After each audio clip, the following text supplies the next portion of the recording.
Want to hear a story? Humans love stories. It's our primary way of communication. We tell stories to communicate values, to identify dangers, to connect, create community. We also tell stories just for entertainment, just for joy, just for pleasure. Humans love stories. But if you ask someone to tell you a story, that can bring a lot of fear.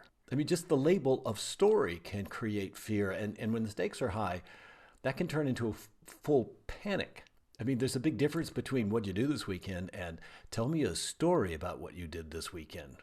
So, improvisation, it's got lots of ways to help us understand and work on storytelling because one of its core principles is telling stories spontaneously and collaboratively.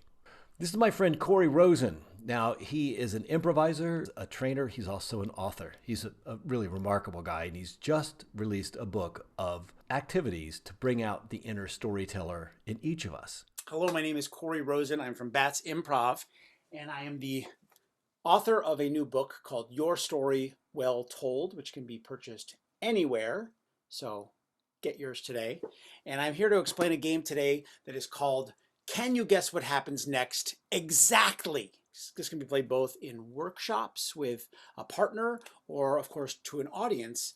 And the objective of this game is to basically show that the audience is itself a great natural storyteller and their instincts are right. And so when a storyteller is telling a story and they stop at any point and they ask the audience, can you guess what happens next? No matter what they say, you say exactly, and you incorporate whatever their last thing is. So the flow of the game goes like this. It could either be that you're starting from a suggestion or the classic, can you guess what happens first? And whatever that is, you will roll that into a story and you will start telling the story about that character or that world or setting that scene up. And you, the storyteller, add all the details. So your job is to fill in the details and to describe it. That could be the emotions, that could be the descriptions of things. But anytime you get to a point where there's a decision to be made, you ask that question to create that feedback loop. Can you guess what happens next? And no matter what they say, you say exactly. Even if it sounds like a terrible idea, go at it with enthusiasm, positivity, and grace so that you can then dive in and experience what happens next. Here's a real world example of how this happened and played out in a very satisfying way. I was teaching a story class to a bunch of students and they were creating short films. And one of my students, whose name was Tae, had a beautiful idea for a film involving two characters. A nobleman, kind of dandy guy with a hot air balloon in sort of the dawn of that sort of flight, taking off in his hot air balloon. And as he lofts into the air, an alien in a little kind of single-seater convertible top UFO kind of buzzes in. And the entire scene is played out between the alien in his flying device and the nobleman in his hot air balloon.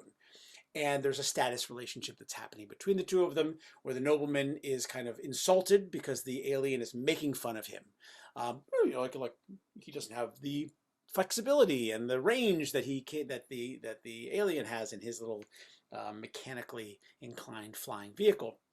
So the nobleman is insulted. He throws his glove, which whaps the alien across the face, challenging him to a duel, by which he takes his sword out, cuts the rope, and swings over to basically start trying to engage in midair the alien in a bit of hand-to-hand combat. One thing leads to another, and trouble ensues in which that he has cut the ropes of his machine, and so his hot air balloon is damaged, and there's trouble, and Tae had no idea what to do with the story. Can you guess what happens next? And I had no idea. So I said, let's think about this. That night, I came home and I told that story to my 5-year-old son, Henry. And I told him this entire thing, and I said these words to him. I said, can you guess what happens next?